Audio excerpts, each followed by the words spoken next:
Everybody, today I'm going to be making a new character in D&D Beyond. First, you just create the new character, hit custom, and then it'll bring you into this screen here. I like to do the standard building. I keep all of these rules, essentially. Enable the dice rolling, don't do any of that. Turn it to an XP, manual hit points, because I like to roll my own hit points. And use encumbrance, ignore coin weight, modifiers on the top, and campaign only. Alright, so now we get into our class. I think we are going to make... I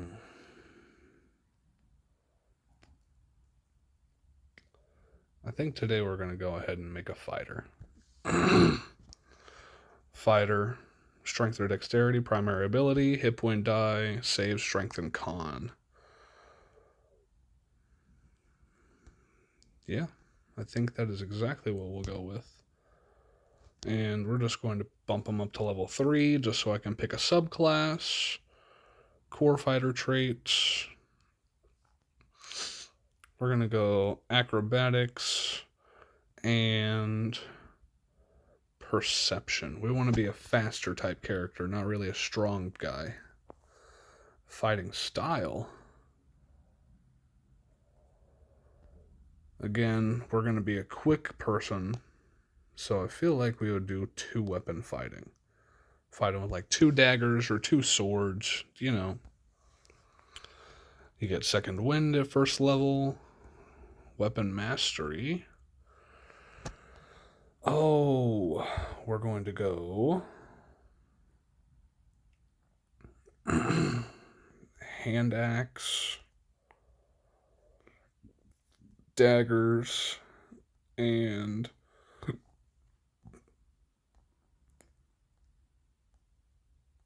where's our short sword at? There's our short sword. Hand axe, dagger, and short sword for our weapon masteries. And our fighter subclass. Action surge just gives you another action on your turn. Tactical mind. You have a mind for tactics on and off the battlefield. When you fail an ability check, you can expend a use of your second wind to push yourself towards success. Rather than regaining hit points, you roll 1d10 and add the number rolled to the ability check, potentially turning it into a success. Okay, so you would have to use some of your second wind to do it, but if you're in a real big pickle, that would definitely be helpful. And our fighter subclass. The Eldritch Knight and the Psy Warrior are definitely enticing. They did redo the Purple Dragon Knight. I think we're going to go ahead and go with Psy Warrior. Psionic power. Harbor a wellspring of psionic energy within yourself. It is represented by your psionic energy dice, which fuel powers you have from this subclass. There we go. The Psy Warrior energy dice table. Okay, so at 3rd level it's just a d6, and I have 4 of the Psy dice. Any features in this subclass that use psionic energy die use only the dice from the subclass. Some of your powers expend that psionic energy die as specified in the power's description, and you can't use a power if it requires you to use a die when all your psionic energy die are expended. You gain 1 psionic energy die when you finish a short rest, and all of them with a long rest. When you or another creature you can see within 30 feet of you takes damage, you can take a reaction to spend 1 psionic energy die. Roll the die and reduce the damage taken by the number rolled plus your intelligence modifier. That's interesting. Psionic Strike. You can propel weapons with psionic force on each of your turns. Immediately after you hit a target within 30 feet of yourself, you can expend 1 psionic energy die, rolling in and dealing force damage to that target. And telekinetic movement. You can move an object or creature with your mind as a magic action. You choose 1 target you can see within 30 feet of yourself. The target must be a loose object. Okay. that is large or smaller, or one willing creature other than you. Transport the target up to 30 feet into an unoccupied space you can see, or if it's a tiny object, you can transport it to or from your hand. And you can only do it once per short or long rest, unless you expend a psionic energy die. Okay, hell yeah. And for our background, we're going to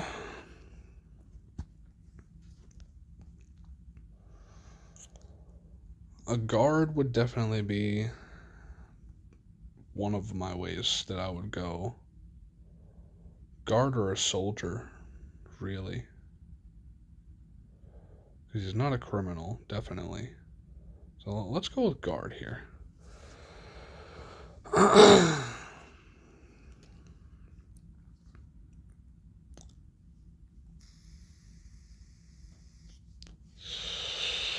Searching for cut purses and troublemakers. Definitely. Skill proficiencies, we automatically get athletics, and we get one more. We are going to do insight. I feel like we're going to be quite the perceptive person. And I get a dragon, or I get a gaming set of my choice. We're just gonna go with the dice set. Immediately get the alert feat from this background, which when you roll initiative, you can add your proficiency bonus to the roll. And immediately after you roll initiative, you can swap your initiative with the initiative of one willing ally in the same combat. And the ability score increase, obviously, 2 and 1.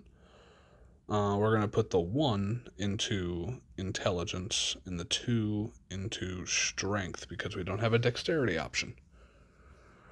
We aren't going to do anything with the details yet until we pick our species. All sources in the species. And what do we want to play as race-wise? I've played quite a bit of these characters before, but I feel like I want to play...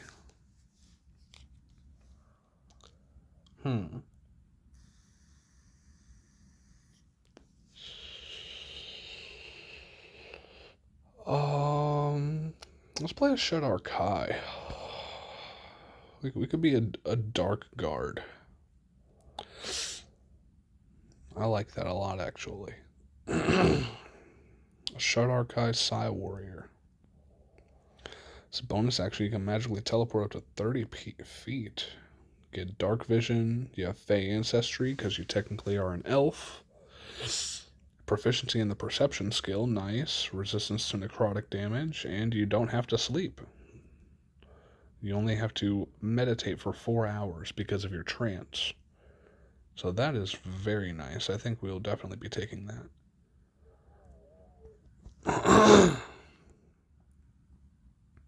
Languages. We already know common, so we're probably going to go and dip into...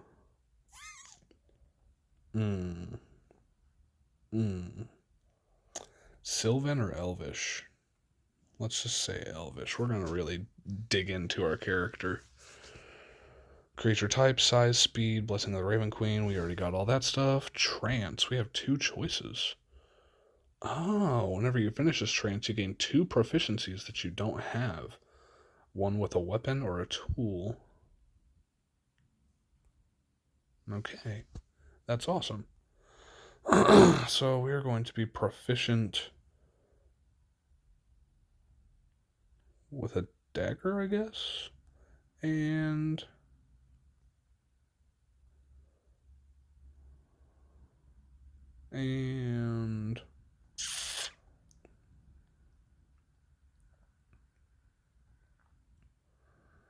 Man. Short sword, fuck it. Dagger and short sword will be our proficiencies for our trance. And now we get into the fun stuff, the abilities. I personally like to roll mine, just because I do end up getting decently lucky, but we'll see if that's the case today. Roll. It's a 14. 10. Ooh, big roll. 10 again. 17, wow. 16.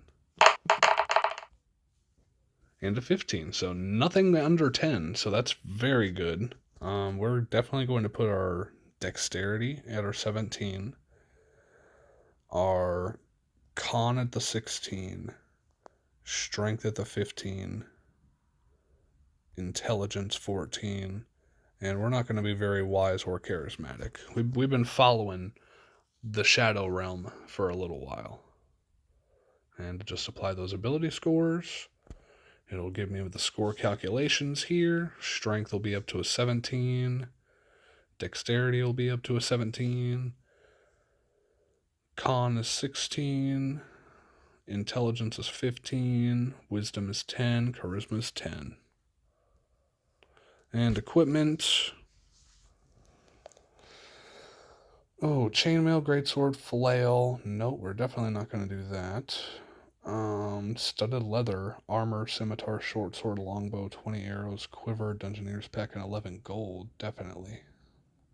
And then the guard. We are just going to put the 50 gold there. We don't want to be too packed. All right. And with that, we're definitely going to use our backpack. We're going to wield our short sword. We're also going to wear our studded leather. And we will go back here into the character details. Alignment. Well, since they are from the Shadowfell, they're definitely going to be some sort of evil. Let's go neutral evil. They're evil, but they don't necessarily want to be, slash they aren't really entranced with their job, let's say. And since we're on the Ravenfell as well, we're going to be faithful to the Raven Queen, matron of ravens, if you will.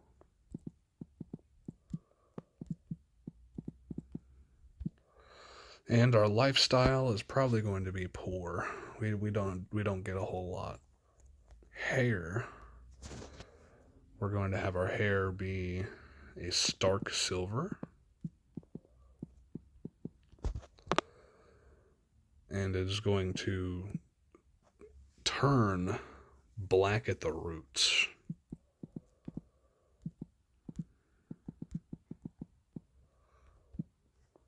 Skin.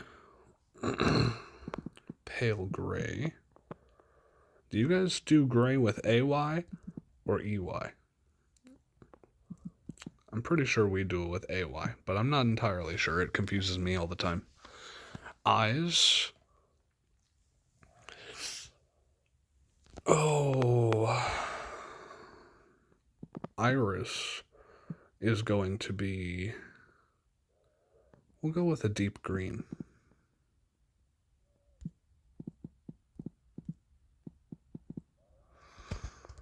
But the rest of the eye is going to be completely black.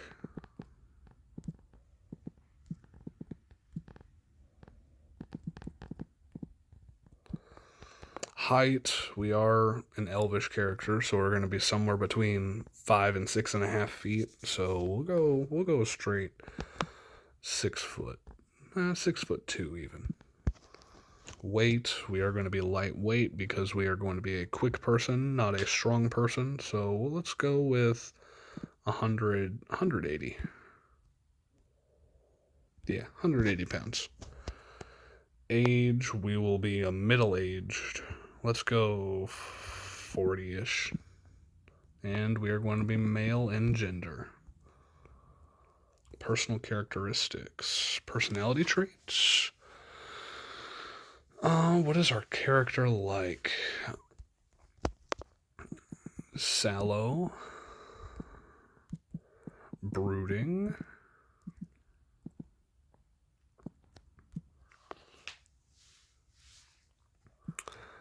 Not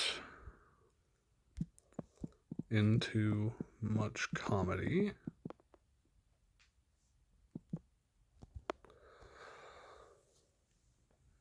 Just not into comedy at all. We're from the Shadowfell.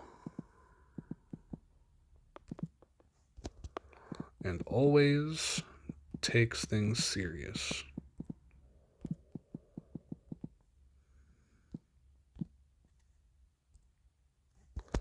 Our ideals. Oh, our ideals. I look after myself.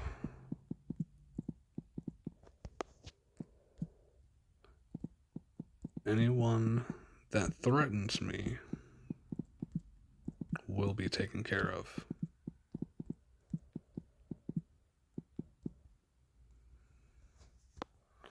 Bonds, really just to Matron of Ravens. Let's say the Matron of Ravens has something of mine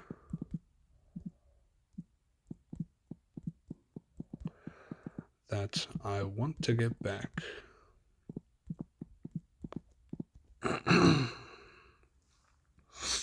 And flaws. Our flaws: too eager to get in a fight.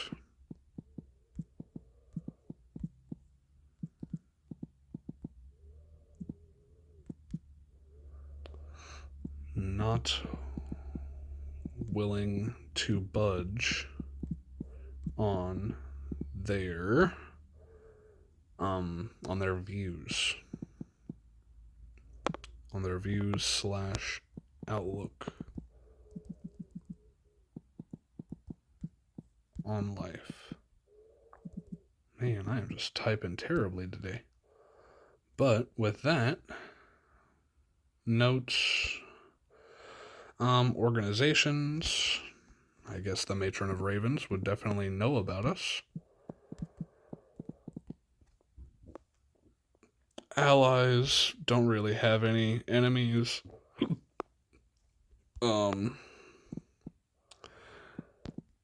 Anyone who crosses me the wrong way.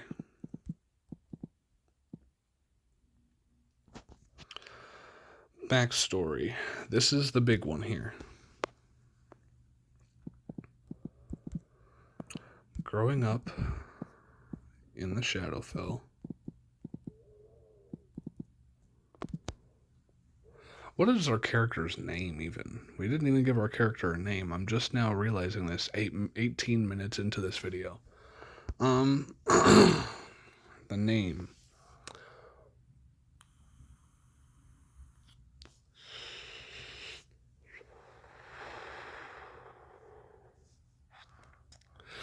Man, that is a tough one.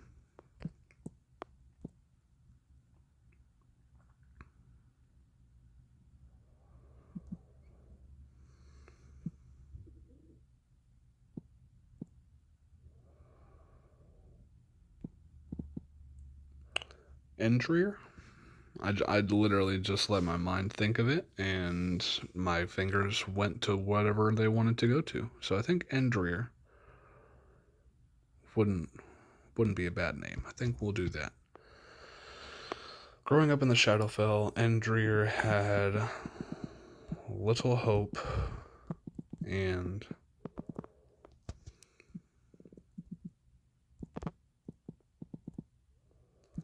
little to look for.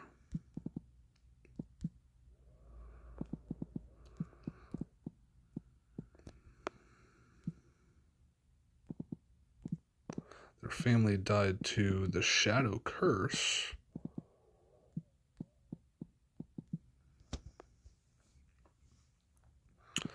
When he was just 5. The matron took him in as her very own guard in her Raven Palace.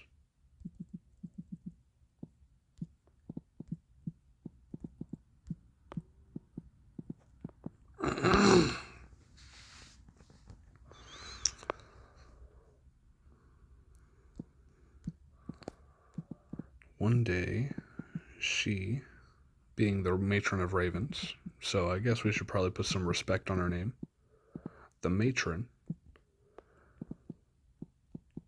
charged him with going out of the Shadowfell and finding something for her.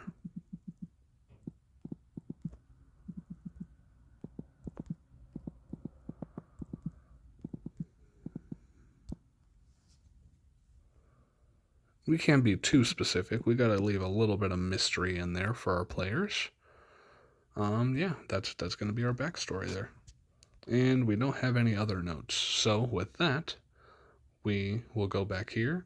We are a level 3 fighter, so we get to roll 3d10. And I promise I will roll them. Actually, I'll roll them right here. We'll go to manage HP. Oh, we can't even roll it right there. Okay, so we will just go ahead and roll it on my table. And I promise I'm going to be honest with you here. We get a +9 from our constitution. So our first roll on the d10 is a 5. Second roll on the d10 is a 6, so that's 11. And the last one is a 9, so we got 20. We got 20 here. So we're going to have 29 hit points. We already got our core fighter traits. Oh, okay, never mind. We will go ahead and switch that out with intimidation. There we go. And now we are a level 3 fighter. We have the guard background. As you know, we are the guard to the Matron of Ravens. And I'm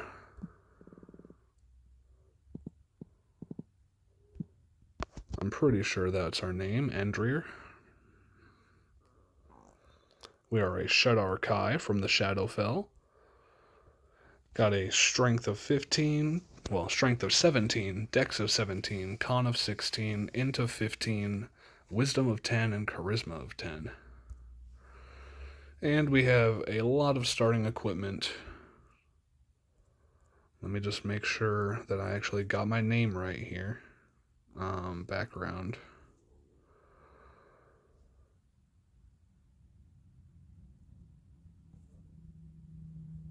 Yep, Endrir is our name. Alright, awesome.